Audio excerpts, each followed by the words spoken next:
দরজায় কড়া নাড়ছে কোরবানির ঈদ। আর কোরবানির ঈদ মানেই হচ্ছে মাংস খাওয়া।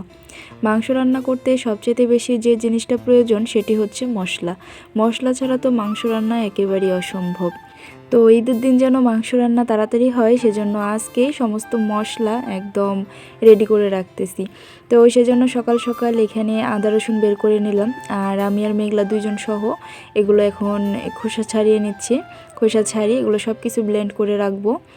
তো আগে থেকে মশলাটা প্রিপেয়ার করে রাখলে হয় কি যে মাংসটা খুব তাড়াতাড়ি রান্না করা হয়ে যায়, আর তেমন কোনো ঝামেলাও হয় না ঈদের দিন।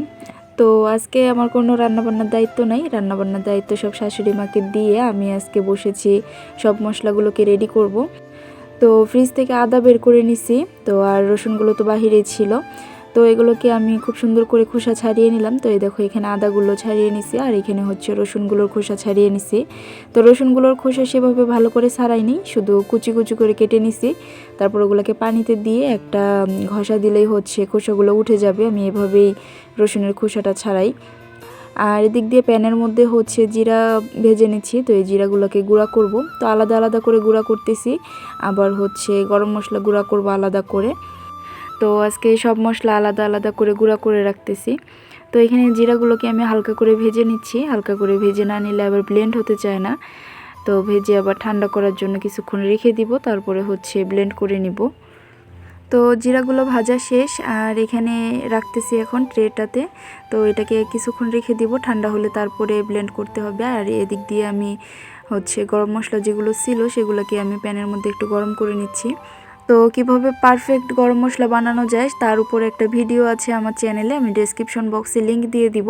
আশা করছি ভিডিওটা তোমাদের সবার অনেক ভালো লাগবে, চাইলে তোমরা ডেসক্রিপশন বক্স থেকে দেখে নিতে পারো।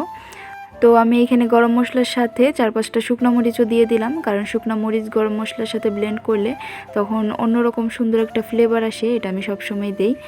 আর চুলার আঁচটা একদম লো হিটে দিয়ে তারপর হচ্ছে মশলাটাকে ভেজে নিচ্ছি যেন পুড়ে না যায়। তো পুড়ে গেলে কিন্তু আবার তেতো লাগে। আর এই পর্যায়ে আমি একটা জয়ফল ভেঙে তারপরে দিয়ে দিলাম।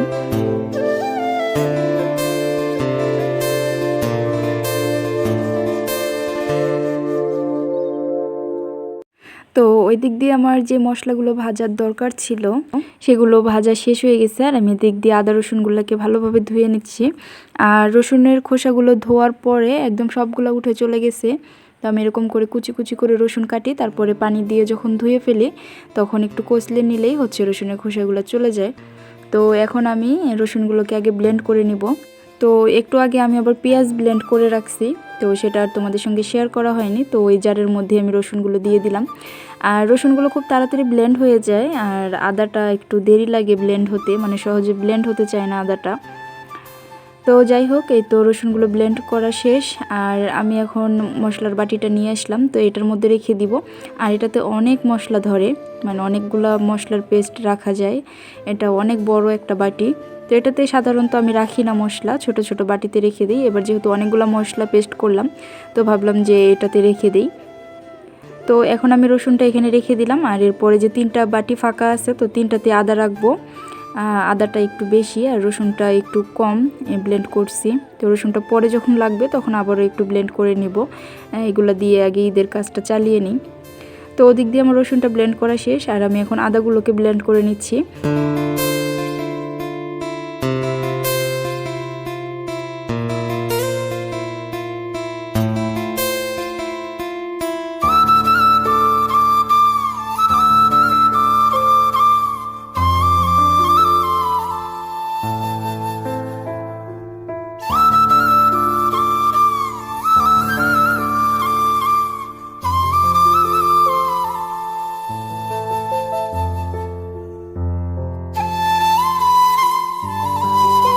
তো আদা রসুন ব্লেন্ড করা শেষ, আর এই তো বক্সের মধ্যে ভরেও নিলাম। আর একটু রসুন আমি এখানে রেখে দিছি, তো এটা যখন আইস হয়ে যাবে তখন বের করে ছোট্ট একটা বক্সে রেখে দিব, যেন রান্নার সময় খুব তাড়াতাড়ি আমি এখান থেকে তুলে নিতে পারি।